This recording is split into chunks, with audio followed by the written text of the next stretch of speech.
একটা খালি প্লট, আর ঠিক 12 মাস পর সেখানে দাঁড়িয়ে আছে একটা আস্ত ডুপ্লেক্স বাড়ি। কিভাবে সম্ভব? চলুন আজ সেই অসাধারণ জার্নিটার প্রত্যেকটা ধাপ আমরা একসাথে দেখি। একেবারে গোড়া থেকে একটা আধুনিক বাড়ি বানাতে ঠিক কী লাগে, প্রশ্নটা কিন্তু অনেকের মাথাতেই ঘোরে। দেখুন, বাড়ি তো শুধু ইট সিমেন্টের একটা স্ট্রাকচার না, তাই না? এর পেছনে থাকে নিখুঁত প্ল্যানিং, টেকনোলজি আর হ্যাঁ, প্রচুর পরিশ্রমের একটা গল্প। আজকের এই আলোচনায় আমরা সে পুরো প্রসেসটাই দেখব। তো আমাদের গল্পের শুরুটা হচ্ছে ঠিক এই জায়গাটা থেকে। ঠিক এখানেই একটা স্বপ্নের বাড়ির প্রথম ইটটা গাঁথা হবে। এই প্লটটার জন্য যে ব্লুপ্রিন্টটা বানানো হয়েছে সেটা কিন্তু বেশ অ্যাম্বিশাস। মানে নিচতলাটা রাখা হয়েছে কমার্শিয়াল আর ভাড়ার জন্য। ওখানে একটা 1 বেডরুমের ইউনিট আর সাথে গাড়ি পার্কিংয়ের জায়গা। আর তারপর ফার্স্ট ফ্লোর আর সেকেন্ড ফ্লোর, এই দুটো মিলিয়ে তৈরি হচ্ছে একটা দারুণ ডুপ্লেক্স বাড়ি। আচ্ছা, এই যে পুরো 1 বছরের কাজ, এটা কিভাবে ভাগ করা হয়েছিল? দেখুন, প্রথম মাস থেকে শুরু করে বাড়ির মূল কাঠামোটা মানে প্রত্যেকটা তলার স্ট্রাকচারটা বানাতেই লেগে গেছে প্রায় 6 মাস।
এরপর 9 মাসের মাথায় গিয়ে বাইরের সব কাজ শেষ হয়, আর ফোকাস চলে যায় ভেতরের দিকে, মানে ইন্টেরিয়রের কাজ শুরু হয়।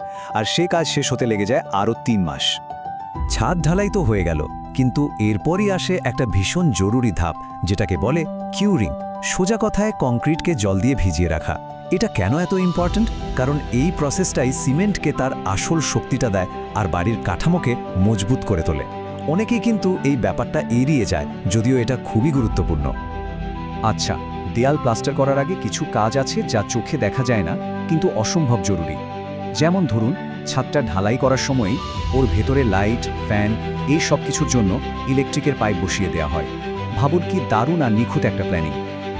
এখন প্রশ্ন হলো, এই পাইপের ভেতর দিয়ে তারগুলো ঢোকানো হয় কিভাবে? এটা কিন্তু বেশ একটা ইন্টারেস্টিং টেকনিক। ইলেকট্রিশিয়ানরা একটা লম্বা ফ্লেক্সিবল স্প্রিং ব্যবহার করেন।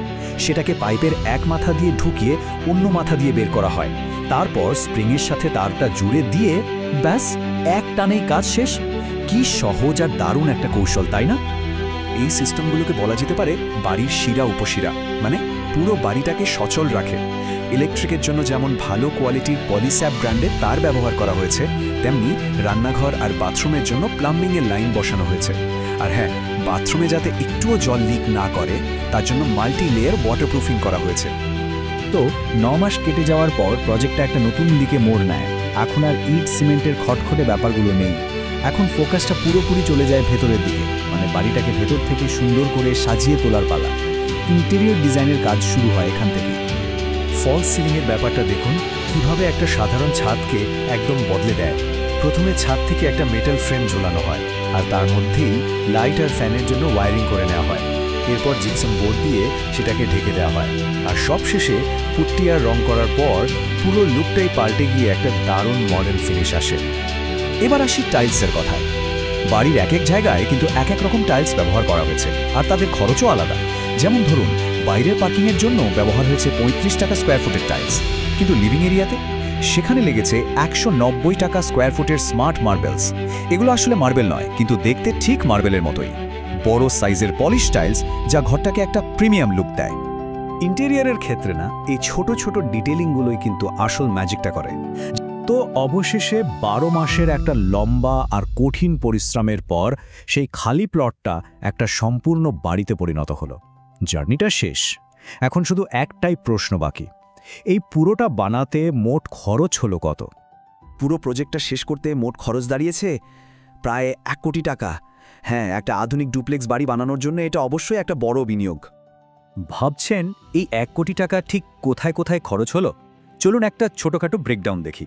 যেমন শুধু পুরো বাড়িটা রং করতেই লেগেছে 2 লক্ষ টাকা।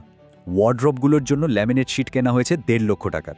আবার যদি লেবার কস্টের কথা বলি, ফল সিলিংয়ের জন্য প্রতি স্কোয়ার ফুটে খরচ হয়েছে 65 টাকা, আর প্লাম্বিংয়ের জন্য প্রত্যেক বাথরুমে প্রায় 15,000 টাকা করে লেগেছে। তাহলে এই সম্পূর্ণ বাড়িটার কিছু দারুণ ফিচার কি কি? স্টিলের রেলিং, সাথে 12 মিলিমিটারের টাফেন গ্লাস, প্রধান দরজাটা নিরেট বার্মা সেগুন কাঠের, প্রাকৃতিক আলোর জন্য রয়েছে বিশাল এল শেপের জানালা, আর ওই স্কাইলাইটটা, ওটা তো একটা অসাধারণ সংযোজন যা ঘরটাকে সবসময় আলোয় ভরিয়ে রাখে। তাহলে দেখুন, 1 বছরের নির্মাণ কাজ, আর তারপর আজীবনের জন্য একটা বাড়ি। একটা ব্লুপ্রিন্ট বা নকশা যখন এভাবে সত্যি হয়ে চোখের সামনে দাঁড়ায়, তার আসল মূল্যটা কি? সেটা কি শুধু টাকায় মাপা যায়, নাকি এর পেছনে জড়িয়ে থাকে একটা পরিবারের স্বপ্ন, অজস্র মানুষের ঘাম, শ্রম আর ভালোবাসার একটা গল্প? ব্যাপারটা কিন্তু ভাবার মতো।